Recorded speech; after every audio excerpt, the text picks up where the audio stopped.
صفحہ نمبر 17 آیت نمبر 113 سورة البقرہ۔ اعوذ باللہ من الشیطان الرجیم، بسم اللہ الرحمن الرحیم۔ وقالت اليهود ليست النصارى على شيء وقالت النصارى ليست اليهود على شيء وهم يتلون الكتاب كذلك قال الذين لا يعلمون مثل قولهم فالله يحكم بينهم يوم القيامة فيما كانوا فيه يختلفون۔ اللہ تبارک و تعالی فرماتے ہیں وقالت اليهود ليست النصارى على شيء، یہودی کہنے لگے نصارہ کسی کام کے بھی نہیں ہیں۔ وقالت النصارى ليست اليهود على شيء، نصارہ کہنے لگے یہودی کسی کام کسی دین کی بھی نہیں ہیں۔ وهم يتلون الكتاب، حالانکہ یہ دونوں آسمانی کتاب کے تلاوت کرنے والے ہیں۔ كذلك قال الذين لا يعلمون مثل قولهم، اسی طرح کی باتیں ان لوگوں نے بھی کہیں جو کہ جانتے نہیں تھے، یعنی مشرکین نے۔ فاللہ یحکم بینہم یوم القیامت فیما کانوا فیہ یختلفون، اللہ تبارک و تعالی قیامت کے دن ان کے درمیان ان باتوں کے حوالے سے فیصلہ فرمائیں گے جن میں یہ دنیا میں اختلاف کرنے والے تھے۔ ومن اظلم ممن منع مساجد اللہ ان یذکر فیہا اسمہ، کون بڑا ظالم ہے اس آدمی سے جو کہ اللہ کے گھر مسجد میں اللہ کا ذکر کرنے سے لوگوں کو روک رہے ہیں۔ وسعی فی خرابہا، اور اللہ کے گھروں کو خراب کرنے میں کوشاں ہیں۔ اولئک ما کان لہم ان یدخلوها الا خائفین، ایسے لوگوں کے لیے تو کوئی حق بھی نہیں ہے کہ اللہ کے گھروں میں داخل ہوں مگر خوف کرتے ہوئے داخل ہوں۔ لہم فی الدنیا خزی ولہم فی الآخرۃ عذاب عظیم، ان کے لیے دنیا میں بھی رسوائی ہے اور آخرت میں بھی ان کو بہت بڑا عذاب ہوگا۔ وَلِلَّهِ الْمَشْرِقُ وَالْمَغْرِبُ فَأَيْنَمَا تُوَلُّوا فَثَمَّ وَجْهُ اللَّهِ، اللہ کے لیے ہے مشرق اور مغرب، جس سمت پہ بھی رخ کرو گے وہاں اللہ پاؤ گے۔ ان اللہ واسع علیم، اللہ تبارک و تعالی وسیع علم والے ہیں۔ وقالوا اتخذ اللہ ولدا، لوگ کہتے ہیں کہ اللہ نے اولاد رکھا ہے۔ سبحانہ، اللہ اس سے پاک ہیں۔ بل لہ ما فی السماوات والارض کل لہ قانتون، بلکہ اللہ کے لیے زمین و آسمان میں جو کچھ ہے یہ سب کچھ ہے اور سب اس کے فرمان بردار ہیں۔ اللہ تبارک و تعالی ان آیات مبارکہ میں ابتدا میں یہودیوں اور عیسائیوں کا ذکر فرماتے ہیں۔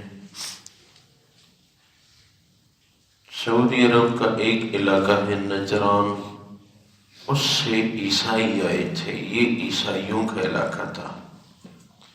حضور اقدس صلی اللہ علیہ وسلم کی مبارک ذات کے ہاں،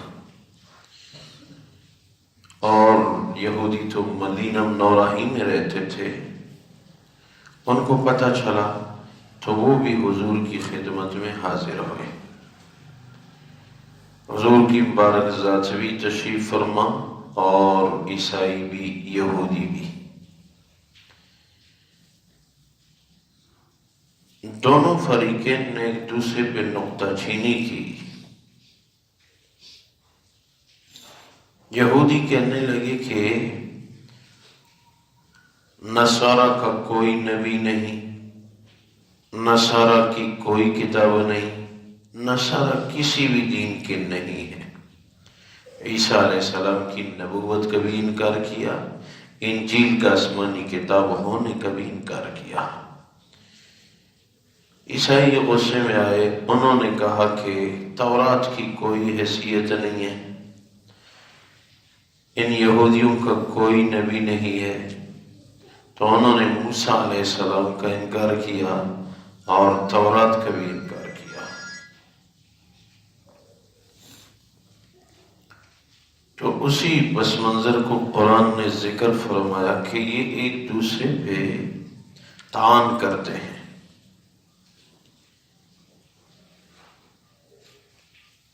غیر مسلم تھے، حضور کی مبارک ذات کے اعلان نبوت کے بعد یہ دونوں کتابیں اور دونوں ادیان منسوخ ہو چکے ہیں۔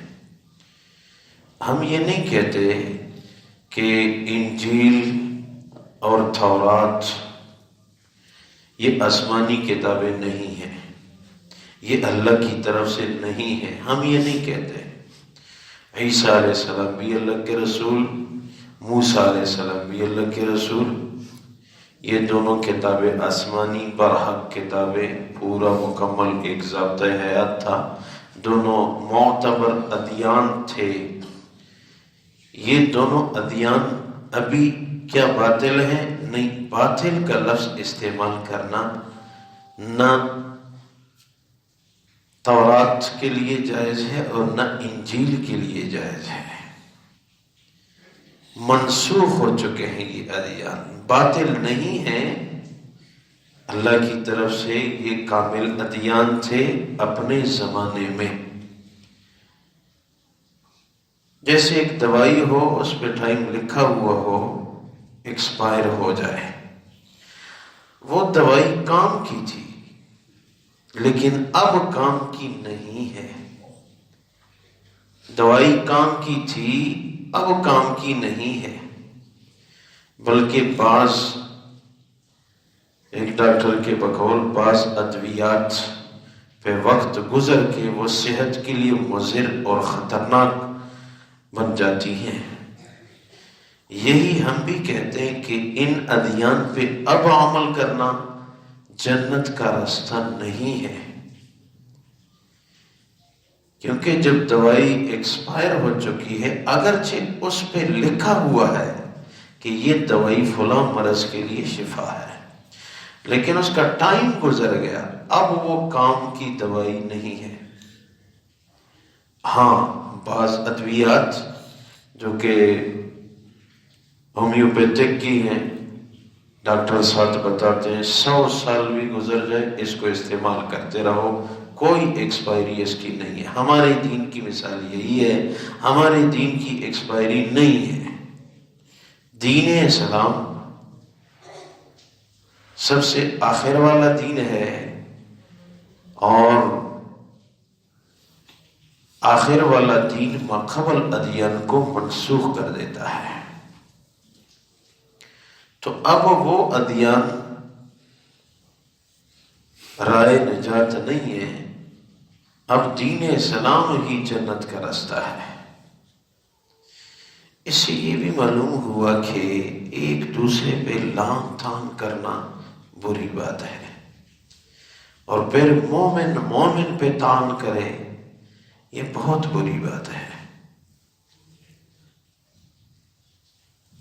جیسے حضور کی مبارک ذات کے سامنے ایک دوسرے پہ رد کرنے لگے یہ دونوں فریقین، اور بالخصوص ایمان والوں کے اندر اس دین میں جو جس انداز سے چل رہا ہے، 1400 سال سے زائد عرصہ ہو گیا، ہمارے نبی نہیں ہیں، دنیا سے رحلت فرما چکے ہیں، امت یتیم ہو چکی ہے، یہ امت یتیم ہو چکی ہے۔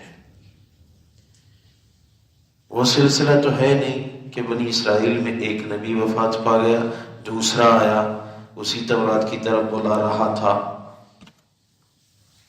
وہ وفات پا گیا، تیسرا آ گیا، یہاں تک کہ بیک وقت تورات کی طرف بلانے والے دنیا میں 40 50 انبیاء ہوا کرتے تھے۔ اب تو وہ دور نہیں ہے۔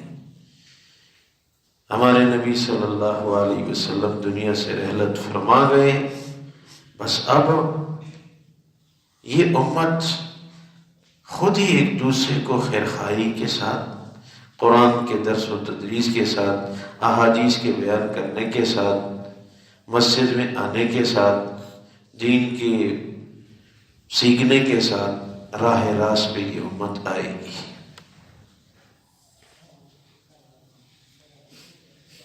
تو امت میں لام تام سے اجتناب کریں، خصوصاً دینی حوالے سے۔ ہمارے ایک اچھے سمجھدار ساتھی ہیں، کہنے لگے کہ میں عرصے سے نماز کا ایسے عادی نہیں تھا، آزاد مزاج تھا کالج یونیورسٹی سے ہو کے۔ تو ایک ساتھی نے مجھے ایک دن کہا کہ میرے ساتھ مسجد چلو۔ میں نے نماز پڑھی، کئی دن وہ مجھے لے جاتا گیا، میں نماز پڑھتا گیا۔ وہاں ایک دن نماز کے بعد کچھ ساتھی بیٹھ گئے تھے اور آپس میں اس بات پہ ایک دوسرے کو غصے ہوئے کہ یہ سنتوں کے بعد دعا نہیں ہے اور سنتوں کے بعد دعا ہے۔ تو کہتے ہیں میرا دل ایسے متنفر سا ہو گیا کہ یہ مسجد میں ایک دوسرے پہ اس بات پہ اتنے غصے ہو گئے۔ تو اس حوالے سے ذہن میں رکھو کہ امت ضعیف ہے۔ 1400 سال صحابہ کرام کی زندگی کے گزر گئے، نرمی سے، خوش مزاجی سے، جو جس انداز میں آیا شاباش پڑھتے رہو۔ ایک نماز پڑھ رہا ہے، 4 نہیں پڑھ رہے، ہمت کرو، شاباش، اس کا اکرام کرو، اس کو شاباش تو آگے بڑھاؤ۔ اب اس کو یہ کہنا آپ سنت کے ساتھ دعا میں کیوں شریک نہیں ہوئے، آپ نے دعا کیوں نہیں مانگی، نہیں، ایسے نہیں۔ جو جہاں جس انداز میں دین میں جا رہا ہے اس کو اپنا لو، اپنے جوانوں کو اپنا لو۔ یاد رکھنا، جس قوم کے جوان راہ راست پہ آ گئے وہ قوم راہ راست پہ ہوگی۔ یہ نہ سوچو یہ جوان آوارہ ہے، یہ فحاشی اور یعنی میں مبتلا ہے، نہیں، یہ ہمارا ہے۔ اس جوان کے نام کا پوچھ لو، صحابی کے نام آپ کے کانوں میں آئے گا۔ یہ میری کمزوری ہے کہ میرے جوان آوارہ پھر رہے ہیں، یہ میرے ساتھ فکر نہیں ہے۔ اپنی قوم کے جوانوں کو ساتھ لو، ذہن میں رکھنا یہ پڑا ہوا اسلحہ ہے، جنہوں نے اٹھایا ان کا ہے، آپ نے اٹھایا، یہ اسلحہ آپ کا ہو گیا۔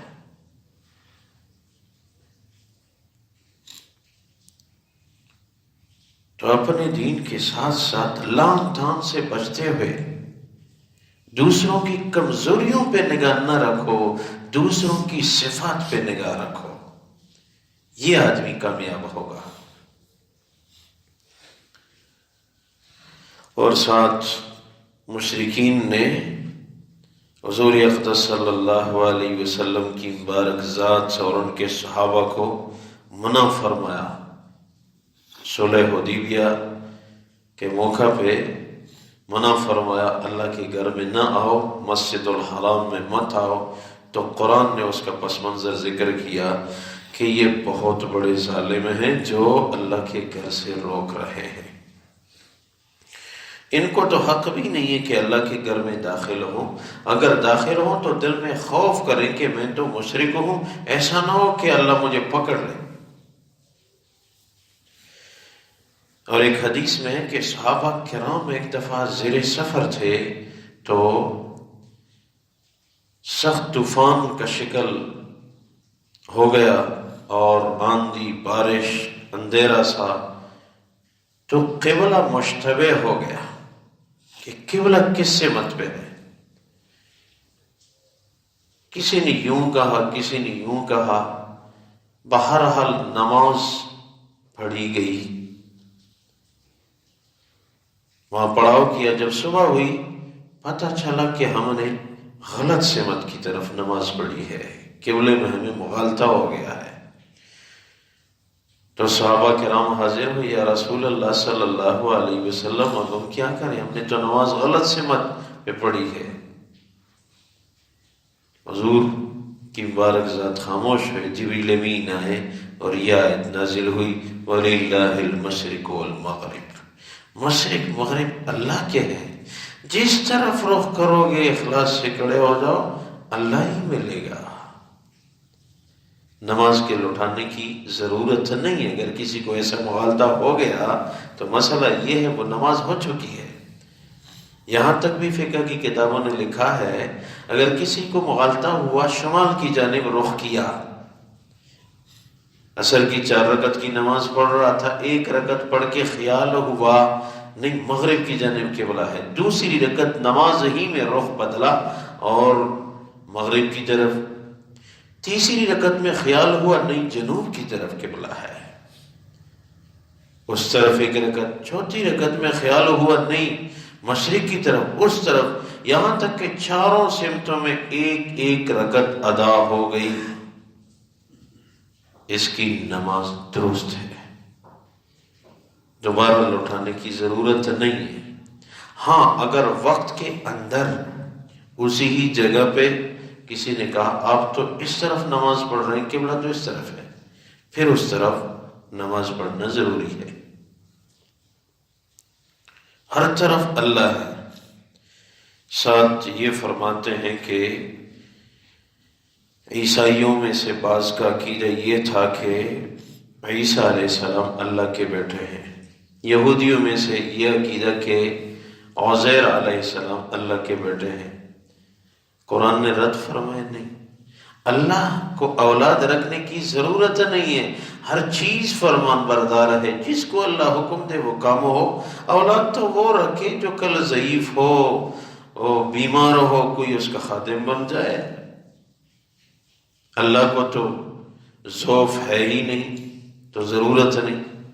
ہمارے ایک ساتھی کہنے لگے افریقہ کی کسی ملک میں وہ جماعت میں گیا تھا، کہنے لگے وہاں ایک عیسائی تھا، اس نے کسی محلے والوں سے کہا ادھر کچھ لوگ پاکستان سے آئے ہیں اور کہتے ہیں کہ اللہ تبارک و تعالیٰ ایک ہیں اور اس کی کوئی اولاد نہیں، یہ غلط عقیدہ پھیلا رہے ہیں۔ سادوی نے جا کے ان سے کہا، ان میں 2-3 علماء تھے، انہوں نے کہا ہم اس کے ساتھ ملاقات کرنا چاہتے ہیں۔ ملاقات ہوئی، وہ عیسائی عالم جو تھا اسی انجیل کا عالم، اس کے ساتھ بیٹھ گئے، بات چیت ہو گئی، کہتے ہیں کافی تقریباً 2 گھنٹے ہم نے اس بات پہ گفتگو کی، لیکن وہ اپنی سمت کہ نہیں عیسیٰ علیہ السلام اللہ کے بیٹے ہیں، اس کا عقیدہ یہ تھا۔ ان میں سے ایک جماعت وہ ہے جو یہ کہتی ہے کہ عیسیٰ علیہ السلام اللہ کے بیٹے ہیں، اسی جماعت میں سے وہ عالم کا عقیدہ تھا۔ تو بالآخر ہمارے ایک ساتھی نے 2 رکعت نماز پڑھی اور اللہ سے دعا مانگی، اللہ اگر ہمارا دین برحق ہے تو ہمیں غلبہ عنایت فرما۔ نماز کے بعد اللہ نے بات دل میں ڈال دی، وہ ایک عالم اس کو کہنے لگا آپ کی عمر کتنی ہے؟ کہا کہ 52 سال۔ آپ کے کتنے بچے ہیں، کتنی بچیاں ہیں؟ کہا 8 بچے 9 بچیاں۔ 8 بچے 9 بچیاں، 52 سال کی عمر میں، گویا کہ 17 کی تعداد میں آپ کی اولاد ہے۔ تو اللہ تبارک و تعالی کی عمر کتنی ہے؟ نعوذ باللہ، اللہ تو ہمیشہ سے ہے، میں بھی انجیل میں یہ لکھا ہے، یہ تو نقصان کی بات ہے، اللہ کے لیے محدود عمر 100 سال 1000 سال، یہ تو بہت بڑا جرم ہے انجیل کے مطابق۔ کہا اس کا مطلب یہ ہوا کہ اللہ کی عمر لامحدود ہے۔ آپ یہ کہنا چاہتے ہیں ہاں، جب اللہ کی عمر لامحدود، قوت آپ میں زیادہ ہے یا اللہ میں؟ نعوذ باللہ، اللہ تو بڑے قوت والے ہیں۔ جب اللہ میں قوت بھی زیادہ، اس کی عمر بھی لامحدود، اس کا ابھی تک ایک بیٹا پیدا ہوا، آپ کی عمر 52 سال اور آپ صحتاً قوتاً بھی اللہ سے کمزور، آپ کے 17 بیٹے، یہ عقل مان سکتی ہے؟ تو یہ بات سن کے سوچنے لگا. 5 منٹ نہیں گزرے تھے کہ کہنے لگا میں توحید کا قائل ہو گیا، اللہ نے میرے دل میں ایمان کی روشنی ڈال دی، میں مسلمان ہو گیا. اور ساتھ بہت سارے افراد محلے کی بھی اسلام لے آئے. تو اللہ کی اولاد کوئی نہیں. اس آیت میں اس طرح بھی اشارہ ہے کہ وہ کہا کرتے تھے کہ اللہ کے لیے اولاد ہے. اللہ تبارک و تعالی فرماتے ہیں وقالت اليهود ليست النصارى على شيء وقالت النصارى ليست اليهود على شيء. یہودی کہتے ہیں نصارہ کسی بھی کام کے نہیں ہیں، کسی بھی دین پہ نہیں ہے. نصارہ کہنے لگے یہودی کسی دین پہ نہیں ہے. وہم یتلون الکتاب، حالانکہ دونوں آسمانی کتاب کے تلاوت کرنے والے تھے. کذالک قال الذین لا یعلمون مثل قولہم، اس طرح کی باتیں وہ لوگ بھی کرتے ہیں جو کہ جانتے نہیں ہیں، یعنی مشرک. فاللہ یحکم بینہم یوم القیامت فیما کانوا فیہ یختلفون، اللہ تبارک و تعالی قیامت کے دن ان سب کے درمیان یہ اختلافی باتوں کا فیصلہ فرمائیں گے. ومن اظلم ممن منع مساجد اللہ ان یذکر فیہا اسمہ، کون بڑا ظالم ہے اس آدمی سے جو اللہ کے گھر کی طرف لوگوں کو نہیں چھوڑتا اور اللہ کا نام لینے کے لیے نہیں چھوڑتا. وسعی فی خرابہا، اللہ کے گھر کی خرابی میں کوشاں ہے. اولئک ما کان لہم ان یدخلوہا الا خائفین، ان مشرکین کو تو اللہ کے گھر میں داخلے کا بھی حق نہیں ہے مگر خوف کی حالت میں. لہم فی الدنیا خزی ولہم فی الآخرۃ عذاب عظیم، ان کے لیے دنیا میں بھی رسوائی ہے اور آخرت میں بھی بہت بڑا عذاب ہوگا. وللہ المشرق والمغرب فأینما تولوا فثم وجہ اللہ، اللہ کے لیے ہے مشرق اور مغرب، جس طرح بھی رخ کر کے عبادت کرو گے وہ عبادت اللہ کے لیے ہوگی. ان اللہ واسع علیم، اللہ تبارک و تعالی وسیع اور علم والے ہیں. وقالوا اتخذ اللہ ولدا، وہ کہتے تھے کہ اللہ کے لیے اولاد ہے. سبحانہ، اللہ سے پاک ہیں. بل لہ ما فی السماوات والارض، بلکہ اللہ کے لیے وہ سب کچھ ہے جو زمین و آسمانوں میں ہے. کل لہ قانتون، وہ سب اللہ کے لیے فرمان بردار ہیں. اے اللہ اپنی بارگاہ میں قبول فرما، خلوص الہیت نصیب فرما، عمل صالحہ کی توفیق عنایت فرما، ہم سب کی جائز حاجات پوری فرما، دنیا اور آخرت کی پریشانیوں سے محفوظ فرما، آخری خاتمہ بالخیر عنایت فرما. وما توفیقی الا باللہ، علیہ توکلت و الیہ انیب برحمتک و کرمک یا